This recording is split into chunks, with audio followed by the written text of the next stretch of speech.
Headlines प्रायोजक राम बंधू आचार, आपला टेस्ट पार्टनर।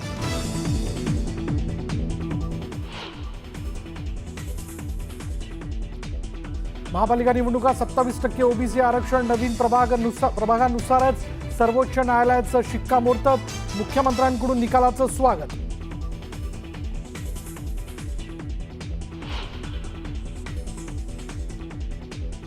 वीस वर्षानंतर आम्ही भाऊ एकत्र येऊ शकतो तर तुम्ही का भांडता? युतीचं काय करायचं ते माझ्यावर सोडा, ठाकरे बंधूंच्या युतीवर मनसे अध्यक्ष राज ठाकरेंचं सूचक विधान।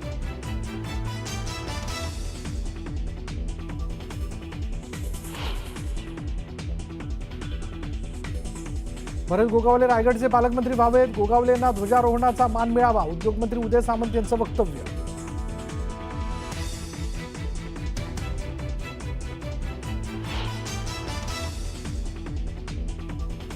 कोण सोबत येत आहे, कोण सोबत येत नाही या संदर्भात मला काही म्हणायचं नाही। महायुतीच मुंबई महानगरपालिकेत निवडून येईल। मुंबईत कोणी एकत्र आलं तरी महायुतीचाच विजय होणार, राज आणि उद्धव ठाकरेंच्या एकत्र येण्यावर मुख्यमंत्र्यांचा टोला।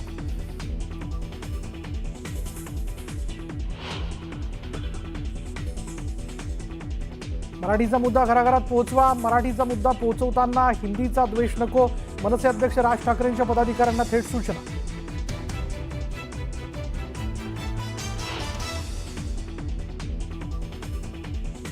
मुंबईत मराठी अमराठी वाद नाही, निशिकांत दुबेंनी कोणतंही वक्तव्य करून वादात पडू नये, मुख्यमंत्री फडणवीसांचा दुबेंना सल्ला।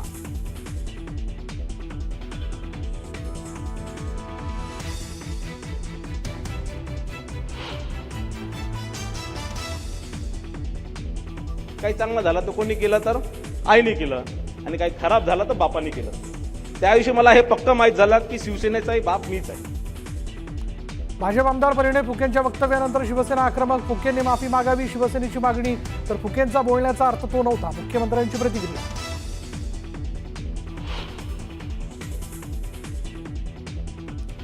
एखाद्याच्या बंगल्यावर कुणी राहत असेल तर त्यांना कसं काढणार, तर मुख्यमंत्री आणि इतर मंडळी बंगल्यासंदर्भात निर्णय घेतील। धनंजय मुंडेंनी सातपुडा बंगला अद्याप न सोडल्याच्या मुद्द्यावरून छगन भुजबळांचं विधान।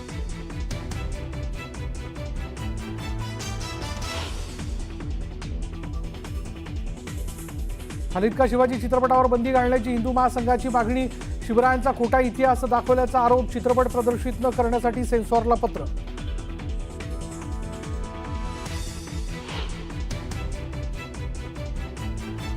पुण्यात पोलिसांनी मुलींना विना वॉरंट अटक कशी केली, सुषमा अंधारेंचा बडे मुद्देमध्ये सवाल, गंभीर गुन्हा घडलेला नसतानाही पोलिसांनी कठोर वागणूक दिल्याचा अंधारेंचा आरोप।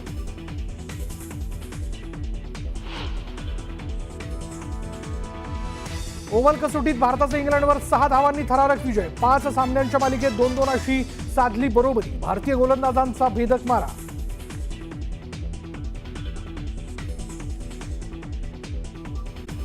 कबूतरखाने सध्या वादाच्या भोवऱ्यात सापडले। मुंबई हायकोर्टाच्या आदेशानंतर कबूतरखान्यांवर कारवाई केली जाते। याशिवाय सार्वजनिक ठिकाणी कबुतरांना अन्न घालण्यावरही बंदी घालण्यात आली आहे। कोर्टाच्या या निर्णयाला स्थानिकांकडून मात्र मोठा विरोध होतोय। मंत्री मंगलप्रभात लोढा यांनी यामध्ये लक्ष घातलंय, पालिकेला कबूतरखान्यासाठी पर्याय सुचवले, तर मुख्यमंत्री मंगळवारी या प्रकरणी बैठक घेणार आहेत। दादर कबूतरखान्याचा वाद पेटला।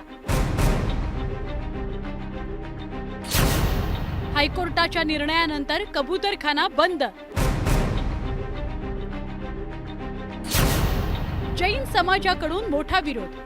कबूतरखाना बंद करायची कंप्लेंट काय की लोक आजार होतात, बरोबर आहे। माझी आई आहे 83 रनिंग, रोज सकाळ संध्याकाळ 2 वेळा जाते तिथे, काय करायचं, अजून ती आजार झाली नाही। कुछ दिनों के अंदर ही डिसीजन आता है तो ठीक है, नहीं तो हम लोग भी अनशन में उतरने के लिए तैयार है, मरने के लिए भी तैयार है, एफआईआर होता है तो भी तैयार है, जेल में डालना है तो भी तैयार है। मुख्यमंत्र्यांनी मंगळवारी बोलावली बैठक।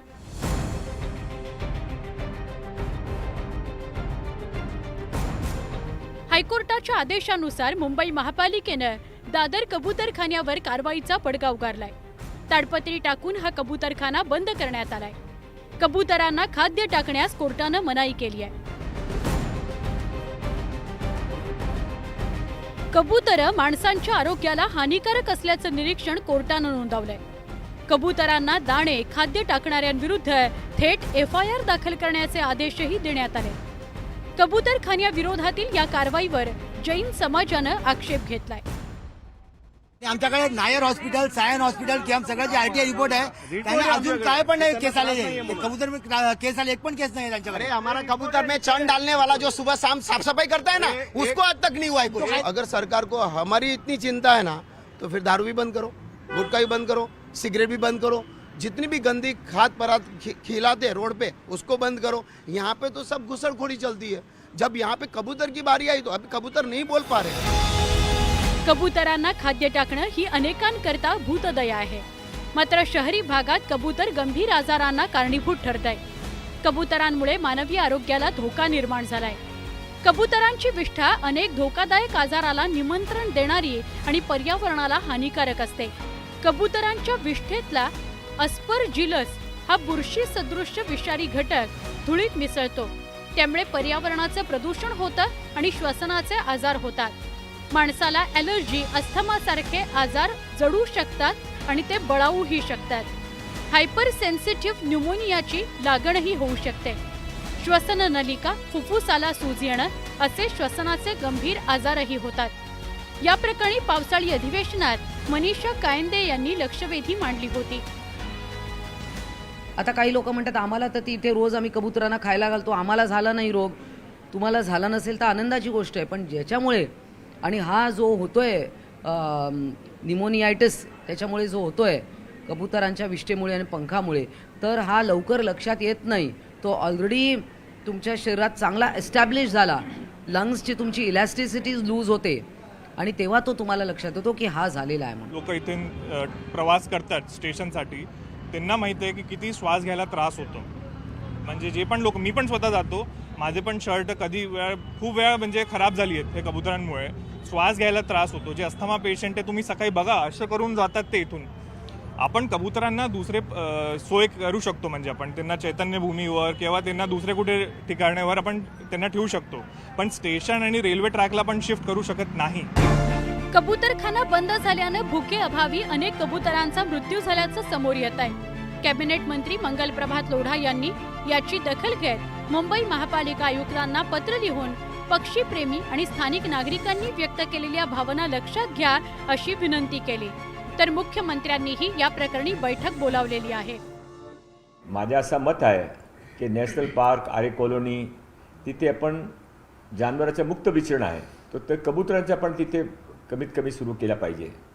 त्याशिवाय जिथे लोकांचं वास्तव्य नाही आहे, असा कमी वास्तव्य आहे, रेसकोर्स आहे, BKC आहे, आता त्या कोस्टल रोडमध्ये मोठे मोठे गार्डन निर्माण झाले, तिथे पण हा पर्याय व्यवस्था केली पाहिजे. दरम्यान कबूतरखान्यांवरून आता राजकीय वादाला तोंड फुटलंय. विरोधकांना सरकारवर आगपाखड करण्याची संधी मिळाली आहे, तर मनसेनं कोर्टाच्या निर्णयाच्या अंमलबजावणीचा आग्रह धरलेला आहे. 93 वर्ष कबूतरखान्याला जाते, म्हणजे 93 पासूनचा आजपर्यंतचा आरोग्याचा रिपोर्ट हा तेव्हा नव्हता. या चित्रा वाघच्या मामीला झाल्याबरोबर कळला. ओके, आणि आता सगळ्यांच्या जीवावर ती बाई उठतेच, आता कबूतरच्या पण जीवावर उठली आहे. नागपंचमीला सापाला दूध पाजायचे, घरोघरी साप घेऊन जायचे आणि सापाला दूध पाजायची प्रथा होती. पण जेव्हा लोकांना कळलं की बाबा साप अशा पद्धतीचं दूध पित नाही आणि हे करून आपण सापाला त्रास देतोय, आपण ती प्रथा बंद केली. जेव्हा न्यायालयाने आदेश दिलेला आहे तेव्हा कायद्याचं आपण पालन केलं पाहिजे. न्यायालयाने काहीतरी समजूनच आदेश दिला असेल. मला असं वाटतं अशा प्रकारे सांस्कृतिक दहशतवाद किंवा आमचा धर्म म्हणतो तेच खरं, अशा पद्धतीचं कोणीही वागू नये. एकूणच कबूतरखान्यावरून अनेक मतमतांतरं बघायला मिळत आहेत. सरकार यातून मध्यस्थीचा मार्ग काढतं का, याकडे सगळ्यांचं लक्ष आहे. स्नेहा जाधवसह ब्युरो रिपोर्ट, न्यूज 18 लोकमत.